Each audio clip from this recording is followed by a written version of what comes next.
Hey everyone, it's Steve. Welcome to another Tech in MKE episode, Conversations with business leaders who have a connection to Milwaukee, where we chat about the state of technology in their organization, our community, and how both come together to attract talent and make Milwaukee more techie. This episode features Sean Jones and Jeremy Kejora, a couple of computer science professors and AI experts from Milwaukee School of Engineering. The two of them sat down with me to talk about artificial intelligence, AI. What is AI? What's ChatGPT that we're all hearing about? How are companies like Milwaukee Tool using AI? Will AI take all of our jobs? All of this and more in a fast-paced and fun conversational episode. Tech in MKE is brought to you by Harley-Davidson, the Milwaukee Tech Hub Coalition, Expedient, the Milwaukee School of Engineering, and Brooksource. Thanks for listening. Love you, Milwaukee.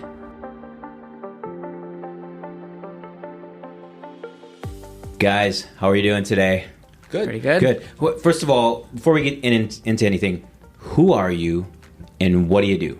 I'm Sean Jones. I'm a professor of computer science here at MSOE. My area of expertise, if we're going to call it that, is natural language processing, which is anywhere from like Google Translate to ChatGPT, that kind of thing. Does any of that make my car talk? Yeah, actually. Because yes. my daughter does that sometimes to my 4-year-old, and he thinks the car is talking to him. So, all right, we'll get into that later maybe. Awesome, I love that. And who are you? What do you do? I'm Jeremy Kejora. I'm the current and first occupant of the People Power Endowed Chair in AI here at MSOE, which means that, much like Sean, I'm a professor, and I do things that a professor does, right? I teach, maybe do some scientific research on topics related to AI. And we are back for this episode of Tech and MKE, back on MSOE's campus, of course, because when you're talking about the latest and greatest in technology, when you're talking about real life business application and education, where else would you be, right? Right? Yes. Okay. And you have the Rush hoodie on too. I do, yeah.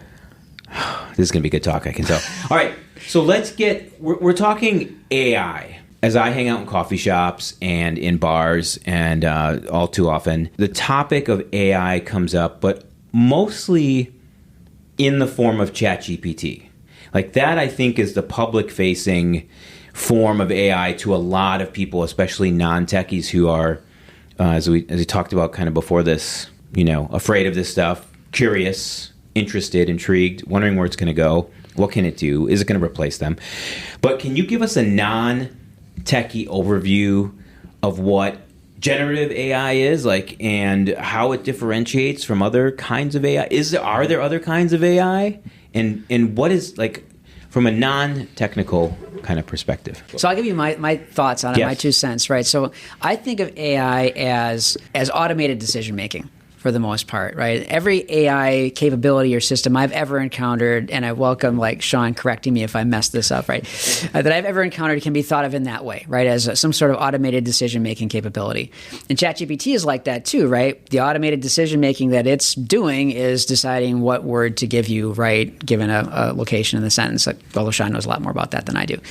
And I think, right, generative AI, right? If that's how you think of AI as automated decision-making, then I think generative AI is like a class of machine learning artificial intelligence models that's aimed at using its automated decision-making capabilities to create new stuff, right, in one or more ways.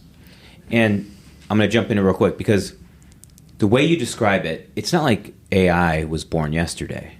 It's been around in some form. Machine learning, right? All this stuff. Okay, cool. All right. So, yeah, and just to piggyback off what Jeremy's saying, because, that's a pretty good encapsulation. The difference between, a generative AI versus non-generative AI, non-generative AI is decision-making where, for example, I'm going to build a system, and I'm going to teach the system what an image of a dog is, what an image of a cat is, right? And then I'm going to give it an image and say, is this a dog or a cat? It's not making anything, but it's making a decision. It's looking at this and saying, based on what you've shown me and what I've learned, this is a cat. And so that would be a non-generative AI type of problem, where generative AI is generating something. Like ChatGPT is a good example. You give it a prompt, you ask it a question, and then it generates an answer. It creates out of whole cloth this statement, whatever it's going to be based on what you've given it. And so non-generative AI is more of categorization, classification, and things like that, where generative is making some text, making a picture, like DALL-E, it gives you the opportunity to you describe a picture and it draws one for you, things like that. So you can ask it like, it's my anniversary, what should I get for my wife? Exactly. Perfect. I'm in. Okay, so let's take that scenario, that use case. How do you like that? Mm-hmm. Let's take that use case a little bit further into the business world. And where do you see sort of most of the impact right now? I've been roaming around Milwaukee, sitting in on some of these ChatGPT conversations. Mostly, that's what they're kind of touted as. Mm-hmm. Where is AI having an impact on business as you're seeing it right now? Kind of depends on the kind of AI. GPT specifically, since that's the new hotness as of last year, right? Everyone's talking about it. It is working itself kind of as an assistant and as an interface. So it's allowing people to ask questions, and it can give answers, but it's not that smart. So it'll give forms of answers. Like, say, for example, what I'm trying to say is, like, say you want to write an email to someone, and you know what you want to say, but you're really bad at writing, right? So or like me, very lazy. Oh, yeah, yes, yeah. And you lazy want to get to your beer as soon as possible. Lazy is good in this case, right? So you go to ChatGPT and say, "Hey, I want to write an email to this person. I want it to sound like this, and I want to talk about these topics." Go. ChatGPT is going to write the email for you. Now, only because you've given it all the information, it doesn't know what to say. And then you might not like everything it does, but it's going to give you this format, right? And so it's giving you that first draft. Yeah, right. And so people are using it a lot for things like that. Mm-hmm. I just actually got done with a talk the other day with a conference for people in a specific field. I won't talk about what field it is, but and a lot of them, when they said they used it, what they did was they would use it to draft letters, to draft a schedule. They would give information, and it would come up with a schedule, things like that. And they don't just take that and use it, but it's the first draft, and it makes things way faster for them. And so they're a lot more efficient with a lot of the writing that they're doing. Yeah. So for ChatGPT specifically, that's where I'm seeing its main benefit in business right now. Right. I think, kind of building on that, like more generally, right? I have some friends who have CS, PhDs. They work out in Silicon Valley in industry, and they've been out there for a couple decades, and they tell me, like, look, Jeremy, every firm in Silicon Valley that does this kind of work would love to kill the white-collar job, right? They would love to be able to build an AI that can make white-collar jobs, like, irrelevant, right, and replace them. And I think, like, when I think about ChatGPT, that's kind of how I think of it. I think of it as, like, a multiplier on individual productivity, right? Like, economists call this total factor productivity, right? How much, 1 unit of labor equals in terms of output, right? Mm-hmm. So that's how I see ChatGPT impacting stuff, is it increases your productivity, which means that, that one person can do the work of two people because they can write their emails a lot faster or whatever. Right. And this is the kind of the longer term impact of it, right? That you might end up with workforces in which people are augmented by, AI type assistants, right? And it could imagine it leading to, the need for fewer people, right? Right. And we're already there, right? We're seeing a lot of tasks being taken over by AI. Even something as simple as screening applicants is all done by AI. A lot of lower tier IT tech is you've got a bot that you're talking to. It's AI. Right. So we're already starting to see that, where you need less people to do the work because a lot of the low level work that doesn't need human intelligence, basically, it can be handled. If it's just rote memorization or rote repetition of something, you don't need a person to necessarily do that. And that's, how we're going to proceed from there, that's a really good question. Interesting. But, and I've seen it in my own work as well. Feed it the information it needs. It generates the thing you want. And then if you don't have the background knowledge, you don't. It's going to be harder to know if it's accurate. Yes. Yeah, 100%. And or if it's pertinent to your audience. Mm-hmm.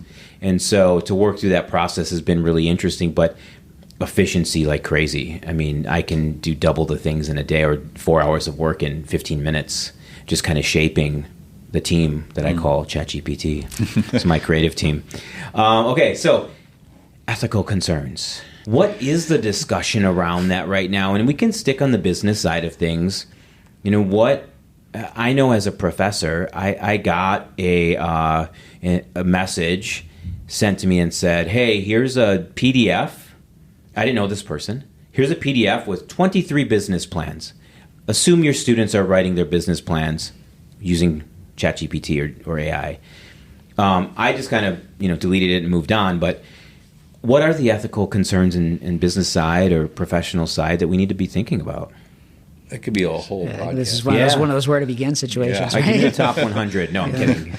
Maybe the one you're seeing or hearing the most that surfaces, is it cheating? Is it presenting work that maybe isn't yours? Yeah, I think I have a couple thoughts, right, and then I'll kick it over to Sean for more thoughts, right? But I think there's two things that I could imagine being problematic, maybe three things, right? One is the cheating issue, right, for professors, right? Because we are in the business of helping people become better at things. And just like an athlete has to run the miles and do the push-ups and stuff like that, a student, right, has to do the problem sets, they have to do the homework, or they're not going to get good at what, we want them to get good at. Right? So that's a real problem. I think, kind of linked to that, is the idea, as you said, of using work that's not your own, right? And so the larger ethical issue is these large language models that take in 1 billion documents and learn from those 1 billion documents are taking in things that people have created, right? And that those people have not consented, for use, right? To build an AI agent. A lot of people might be pretty uncomfortable with that kind of usage of their stuff. And you see this is played out like in Hollywood strikes, like the Writers Guild strike had something to do with, or a large component of their unease was the use of AI, right, for generating like content for TV shows and movies and stuff like that. So I think that's one kind of issue. Another issue is the bias issue, because ultimately these AIs are just going to encode our own existing problems in the data that we've generated, right, through our actions. If humanity is racist, misogynistic, right, et cetera, that's just going to, get encoded into the system, right? And Sean raised a great example of that, right, with the automated parsing of job applications, right? A large company that will remain unnamed for right now had a famous incident, right, where they created a sexist AI, right, that parsed job applications and predominantly then hired male applicants, right, or forwarded male applicants on. I think the third ethical issue that I'll mention is that something like ChatGPT has like no levers to pull, right? It can't actually do anything besides generate text. But as soon as you do put levers in the hands of an AI, then I think you've got all kinds of liability issues, right? Who owns the responsibility for the decisions it makes? Who's on the hook if there is an accident and someone gets killed and there's a lawsuit? Right. Self-driving cars, right? That's a great example of that kind of thing that's going to be playing out, in the near future. Yeah. Those are all really good. The only thing I'll add to that, and that's going on with this idea of bias, is also the idea of misinformation. So if you think about ChatGPT basically sucked up the web. Right, it took up billions and billions of pages, and it learned. Basically, we're teaching this thing about our society and how are we doing it? The internet. So, as we all know, everything on the internet is true. Exactly. And so the problem is, my kids tell me that all the time. Yeah, well, it's all encoded in there now, right? So the good and the bad are inside ChatGPT or any other language model that you're going to build that way. And so misinformation, and very specifically purposeful misinformation by bad actors, is a real problem. It's a problem now, right? Especially with the election coming up. We're starting to see it. We're starting to see bots flooding social media with whatever people pay people to tell them to do, right? And these bots are basically, they're using a ChatGPT type thing to generate something that looks human, but it's not. So things like that are already happening, and that's going to be, I think, along with the bias that's encoded in all this, is going to start being a really big deal, because ChatGPT specifically, but also Google has its own out now. They're using it in search.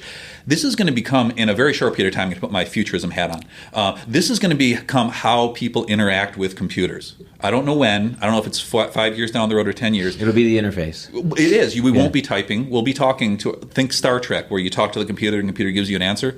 We already have the technology to do that. It's just a matter of how to interface it smoothly and get people to accept it. Wow. Yeah. But so it's going to be there, but that also means that all of the problems that we've just talked about, that's going to be there too. And so there's lots of research going on right now about identifying and mitigating all this. Right.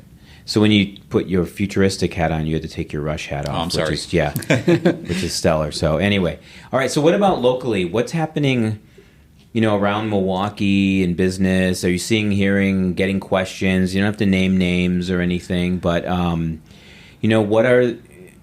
I can imagine you get a lot of inquiries in what you do, and so what are you hearing, seeing, feeling?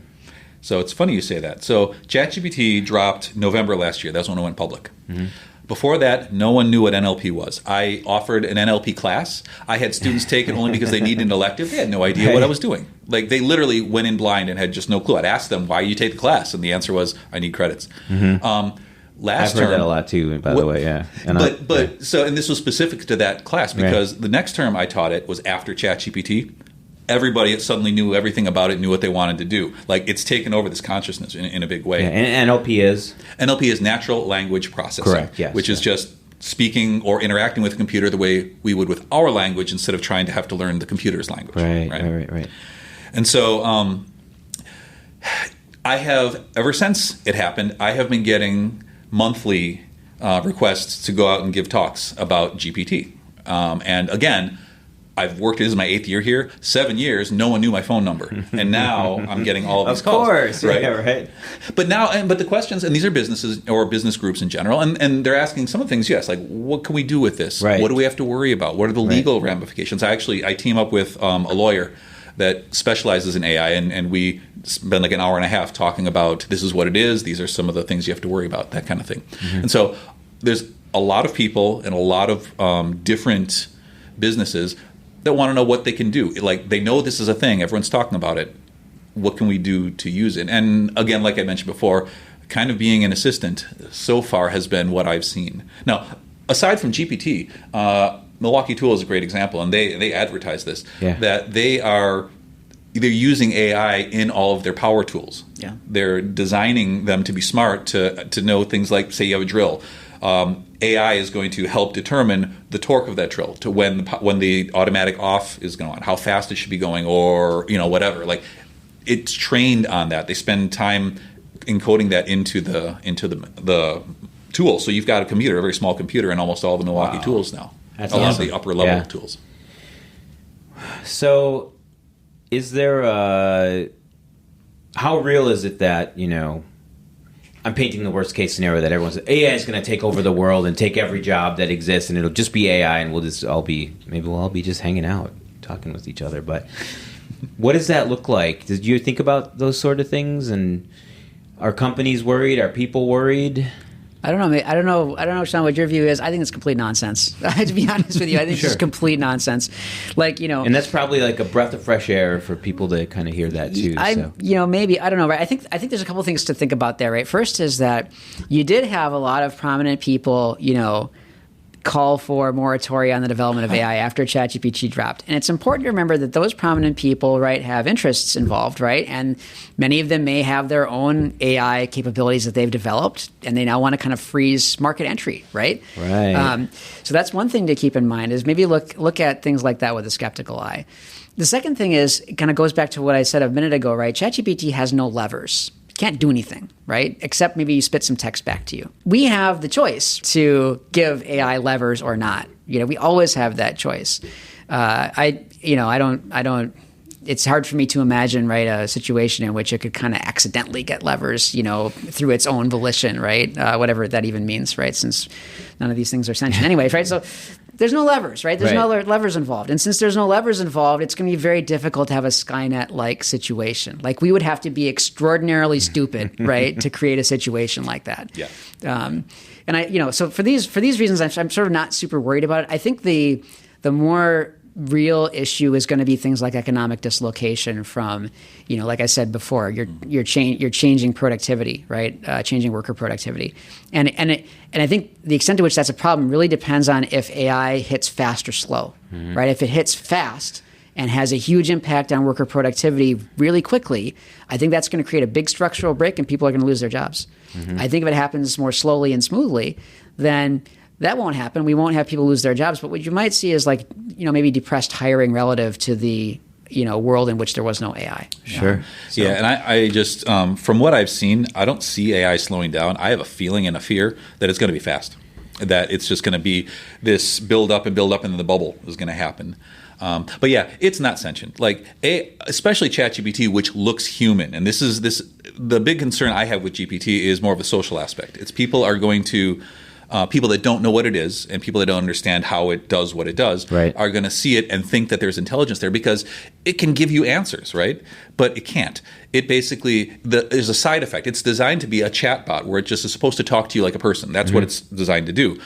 But as a result of being trained on all this stuff, it knows a lot of stuff, or at least has a lot of facts. And so it will give you a lot of things that look like answers. It's passing like the bar exam because that's all about recall. And well, recall is really good when you're a computer and you've got it all stored. Right. But that's all it does. So the side effect of having all this stuff is that it looks really smart. And so people will anthropomorphize this thing. They're going to turn it into an actual thinking, sentient thing, when all it does is literally construct sentences one word at a time. Like that is literally what ChatGPT does at the end of the day. There's a whole lot that goes into that, but that's really what it's doing. Sure. And so people are going to give a lot of power or cede a lot of power to these things, and they're not going to be able to perform the way a person would. And so society is going to have to catch up with what this is. In the short term, I think there are going to be businesses that are going to try and use it, and it's going to fail badly. There was a lawyer that tried to have ChatGPT write an entire brief, submitted the brief. Turns out the brief was 100% a hallucination by ChatGPT. None of it was actually real. But it looked real. And and this is the problem, is that people don't know what it's supposed to look like or what it's supposed to do or what's supposed to have if you're not an expert in what it is, or even if you are and you don't pay attention. I think characterizing ChatGPT as an articulate, confident idiot is not far off the mark, to be honest with you. Well, those are the kind of guys I hang out with. Right? So. Confidently incorrect is a great way of putting it. Yeah. Well, thank you both. This was awesome. I had a blast. I mean, I have a bazillion more questions, but I'll ask ChatGPT. Never mind. Yeah. All right. Thank you. All right. Thank you. Thank you.